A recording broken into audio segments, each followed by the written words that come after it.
السلام عليكم شيرات، كي راكم؟ ان شاء الله تكونوا بخير، ان شاء الله تكونوا كاع لاباس يا رب. اليوم غادي ان شاء الله نديروا معكم شبح الصفرة. انا مع تحضيرات رمضان، وغادي ان شاء الله هاد الخطره نديروا لكم باللوز، والخطره الجايه نعطيكم المقادير تاع الكاوكاو، يعني كيفاه تعالجوا الكاوكاو باش يجيكم شبح الصفرة تاعكم شباب. انا هنا كان عندي كيلو لوز، عبرته على هنايا ديت 3 كيلات، يعني بقالي من اللوز بقالي شويه. هنا درت كي 3 كيلات، عبروا باي كيله تبغوها، يعني بكاس بفنجان. انا هنايا الكيلو غادي يخرج لي 110 حبات. درت كيلو تاع اللوز، وهنايا درت كيلة تاع سكر ناقص 2 اصابع. ما تكثروش السكر، هو ديجا غادي يجي في الحلو، يعني غادي يزيد يتسكر. نخلطوا هاد اللوز مع السكر غايه، كي نخلطوهم نجيبو رحه ونعاودو نطحنوا اللوز مع اللوز مع السكر عفوا، باش يتعسل لنا الحشو. لازم نديروا هاد المرحله، ولا ديروا في الاشوار.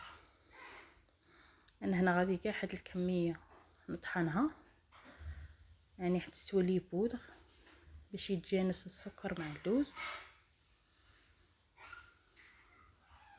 بالنسبه للوز ما فيش مقادير بزاف، ماشي كيما الكاوكاو لازم يتعالج، لازم لافاني، لازم الزاز نديرو فيه باش تروح هذيك الريحه تاع الكاوكاو. مي اللوز ما يسحقش بزاف صوالح. هنا بعد ما طحنت كاع الكميه تاع اللوز والسكر، هنا فصلت 15 حبه بيض، يعني البياض درته في جهه والصفار درته في جهه. غادي هنايا في داك اللوز نديرو 2 مغارف تاع الماء الورد، وغادي نديرو هذيك 15 حبه تاعنا ونبداو نلمو فيها. هنا بالنسبه للشبح الصفراء لازم يتعجن، بصح يتعجن بلا ما يخرج زيت. عليها نديرو هذيك المرحله تاع نطحنوا اللوز مع السكر باش يسهل علينا العمليه اللي يطرى فيها اللوز تاعنا. هنا غادي نلموه. انا هنا الكيلو تاع شباح الصفراء دالي 20 حبه نيشان. نتوما يديلكم 21 22 يديلكم 19 على حسب البيضه. هنا زدت 5 تاع الصفار تاع البيض. بالنسبه للبياض اللي بقى غادي نرمدو فيه شويه منه، واللي يبقى غادي نديرو به وصفه واحده اخرى ان شاء الله. هنا نعجنوا اللوز تاعنا كما كتشوفوا لمدناه. هو تحسبوه عاصي، بصح كي تدلكوه شويه غادي يعطيكم القوام المطلوب. تقعدوا غير بالكف تاع اليد كما راكم تشوفوا. هنا اللوز اللي تسقسي على السعر تاعه انا شريته 240 الكيلو، ونبيع الشبح الصفراء يعني 250 غرام ب85 ألف. كاين اللي دايره 90، كاين اللي 95. انا راني نبيع فيه 85 ألف باطه تاع 250 غرام. هاكا نقعد نحك فيه باليد. ديك المرحله مهمه تاع ديروا السكر واللوز ينطحنوا مع بعض باش ما تعجنيش بزاف. هنا بعد ما عجناه ها هو القوام المطلوب كما راكم تشوفوا، يجي ليس. هنا تقطعوه ديروا فيه دي ساشي،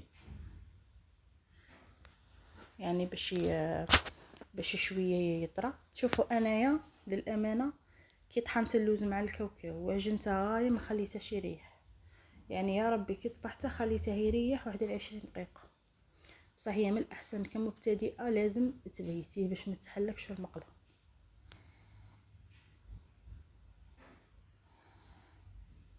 هنا غادي نديرهم. انايا جاتني صغيره كي قطعته درت 2 مع بعض ونحلوه. سمك شويه يكون غليظ، يعني ما ترقوش الحبه تاعكم. ديروها على حساب المول. كي تشوفيها المول جا من تحت للفوق يعني سوا هذيك هي الحبه تاع الشبح الصفر تاعكم، يعني بلا ما تعبري. المول هو اللي يعبر لك. كي تشوفيها خرجت من المول عارفيها زياده، كي تشوفيها المول ناقص منه عارفي بليها ناقصه، يعني اللي قديريها على حبه. مع المول كما راكم تشوفوا هنا الطحنه. انا المول هذا نورمالمون شريته ب 25 طبعت العام اللي فات بالفرديين غبنوني بزاف، هاد الخطره شريت واحد نيشان ما عندي الفرديين كما راكم تشوفوا جا تاع لي حبه. نقلعوا الزياده كي تكون لاباط شابه تاعنا غادي يجيكم شبه الصفراء، يجيك شباب، ونقعدوا نطلعوا من الفوقه. تقلعي الحبه تقلعيها من تحتك شغل دخلي صبعك وطيره معاك. ها هي هكا نطلعوا الحبه تاعنا. شوفوا الحبه كي تجي شابه ما شاء الله، واللوز كي يكون مخدوم يجي ليس.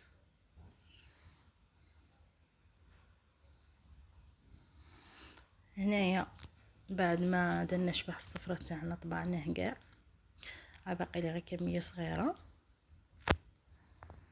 غادي نجيبو بياض البيض نخفقوه شويه ونبدو نغطسوا الحبه تاعنا بالحبه ونديرو فيه بابي اسويتو